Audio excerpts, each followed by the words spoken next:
Hey, this is Jody with weldingtipsandtricks.com. Today we're doing a 6G 2-inch Schedule 80 pipe, and just going to manage to get the root pass in today, and we'll take care of the hot pass and the fill passes in future videos.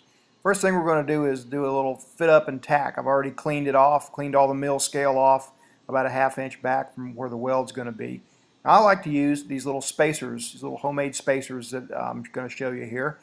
Very simple. You just bend a little L in 4 pieces and snip it with some dikes, make 4 of them, and then we're going to grind them flat on one side, and I'll show you that in just a sec.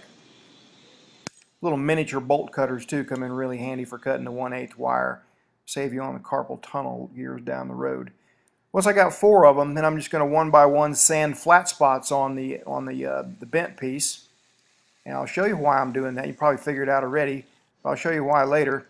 Because if you leave them all in, they get really tight in there from the weld shrinkage, and they're hard to get out otherwise. So I'm going to put 4 spacers on using I'm using some aluminum foil tape. Duct tape works, and some jobs actually have special chloride-free tape that they'll make you use, especially nuclear plants. But I'm not working in a nuclear plant today. I'm just getting by. All right. Now I'm fitting mine together in a little trough here on the table. The most important thing, though, is not the outside diameter to line up, is the inside. But this is close enough today that these are counterbored, and they're pretty close, even lining up the outside. Now for the first tack here, I'm just going to use this little forward and back technique. I've shown this before. A 1/8 rod with a 1/8 gap, almost no land, just about a 30-second land. It works pretty good. And about 85 to 95 amps is what it takes to make that happen on the root pass. Depends on if you got a tight 1/8 or a loose 1/8. You want the 1/8 gap to be so that the rod doesn't fall through. Another way to do it is just using this little dip technique with a 3/32 rod. And that takes a little bit less amperage. Using the 3/32 rod with a 1/8 gap and a dip and keyhole technique is kind of a little bit more of a forgiving technique than the lay wire, because the gap doesn't have to be just right, and it's a little slower process as you're positioning your body on the 6G. But we're going to talk about both as we do it. Now here's why. I mentioned if I grind that flat spot on these little spacers, that would be really tight, and all I got to do is twist it half a turn, it comes right out. I found keeping a set of those in my box just comes in really handy for fitting up joints like this. And here's that lay wire technique again. All right, we got all 4 tacks, and now you got to feather the tacks a little bit. I don't feather them a lot. A lot of people feather them way on back. I've found that kind of helps to cause suck back sometimes. So I'm using a file today just because some jobs will actually not let you use a grinder and it will only let you use a file. So I figure you know how to grind. So I'm just going to file them a little bit. Now, one of the most important things is figuring out how high to put the test. Because if you put it too high, you won't be able to see the top. If you put it too low, you'll be really uncomfortable, or you'll have to kneel down to get to the bottom and then stand up as you make the transition if you're wanting to burn a whole stick rod without stopping. That's a problem. So setting it at the right height is a big deal. Now, some jobs will actually let you stand on a little platform when you're halfway up. They're all different. The weld test supervisors all have different opinions on how hard or how accommodating they want to be. But you better be prepared to do it most any way. For the most part, though, they'll let you set the height, but once you set it, it's set. They won't let you move it typically after you set the height. That's part of the code, is the 6G position can't be moved once you start welding. And coming up the hard side, you're either going to have to figure out how to use your left hand or kind of contort and use your right hand, and both of them have their own pluses and minuses. I take a lot of dry runs. What I'm doing here, I'm trying to figure out, am I going to be in a jam? Is my lower back going to be hurting? Am I going to be shaking by the time I get here? Can I see this angle? Do I have line of sight on the top for both sides? Am I, you know, all that kind of stuff. And you want to do all this before you tell the guy you're ready to weld the root pass, because like I said, once you lock it in position, typically that's it. Some jobs will even stamp with a unique stamp the top of your pipe, and might even have you tack the fixture to where they know that it hadn't been moved when they're off, because they're going to be supervising 10 to 20 or 30 people sometimes, and so that's their way of ensuring that you're not rotating or moving the pipe up and down once you get it where you need it.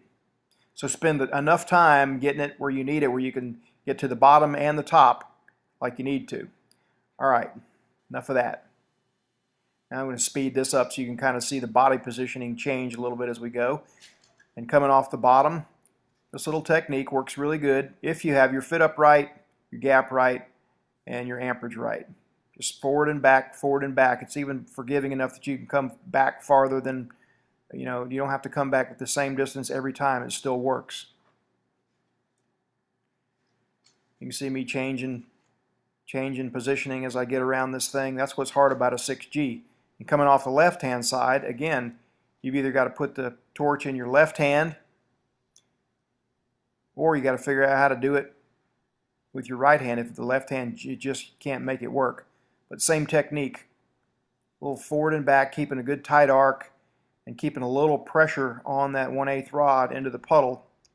Now I've shown you what it happens when that works good. That's the good side of that lay wire technique. I'm going to show you a little bit of some problems you can have now.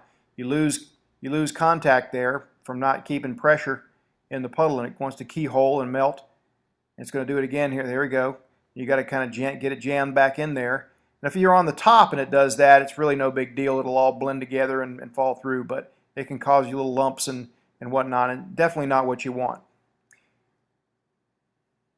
So now we're going to look at the dip keyhole technique using a 3/32 rod. A little bit less amperage, probably about 75 amps here. 70 probably would have even worked. You don't want to keyhole a whole lot. You want to keep the rod in there often to prevent the keyhole from opening up a lot. And you want to push just a little bit of rod in each time that you dip to satisfy the puddle. You don't want to starve the puddle, or coming up on the bottom you will have a concave root pass, or otherwise known as suckback. And there's limits to how much you can have. Some test supervisors will let you skate on a little bit, but if it's pretty deep, you're going to be done. As you tie in, just keep going, keep dipping, keep adding rod, go kind of slow to make sure everything fuses in together. And then you snap out if you're using an air-cooled dry rig. Here's another angle. Give you some different camera angles here. We set the camera up at all kind of different angles coming up the bottom of this thing. See it if I hang too long out without adding rod, that keyhole opens up more. And you'll be inconsistent, and you'll have a concavity on the inside if you let it get too far out of hand.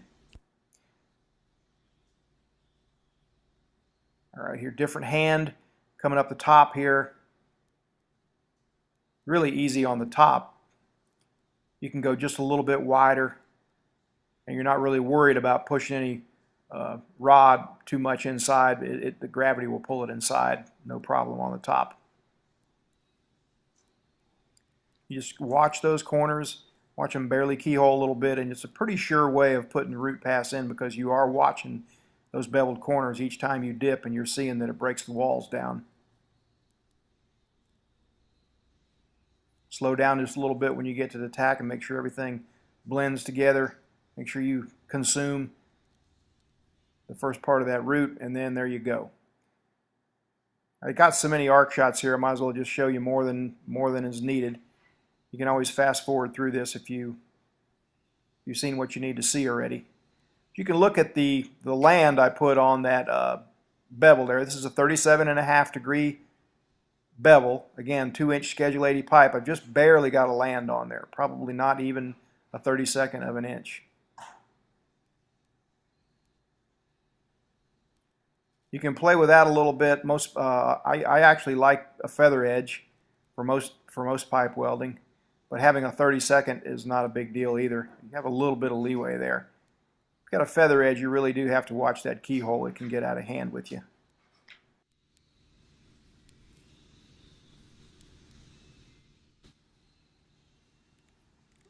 Alright, so I took a stab at hot pass. I wasn't really happy with the way that the shots came out or the way it was going in, so I'm going to redo those for next video, but I figured I'd show you what I had so far here. Here's the lay wire technique using just about 5 or 10 more amps than I used for the root. I've got the electrode extended way out further than I need it just for the sake of filming, so the cup wouldn't block the view.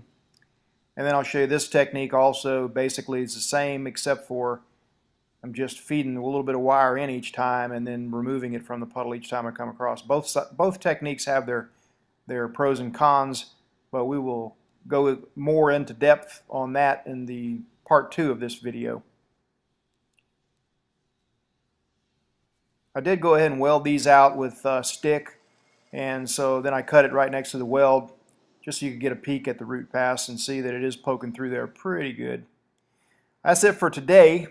Stay tuned for part 2 of this video and also every other weekly video at weldingtipsandtricks.com. Thanks for watching.